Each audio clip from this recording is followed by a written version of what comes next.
Now, just to show that we're pulling the belt off here.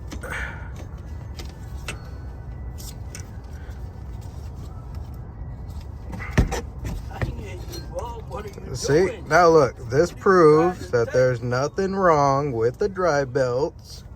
Are you even recording? See, all the pulleys spin freely. Yep, all of them spin freely. Are you making a response? Ah, yes I am, because you want to make a comment about it. Where's my ratchet? There we go. My ratchet here. Yeah, my sleeve here. I thought you had put it in the shop. No, I've been on the fucking ground. Alright, let's... Nope. Oh, she's locked.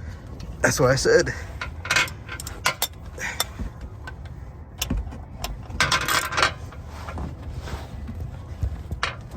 You know for sure. Any words? No, but you know, we had some clown over there that recommended an engine. Extended warranty came out and the compressor was locked up.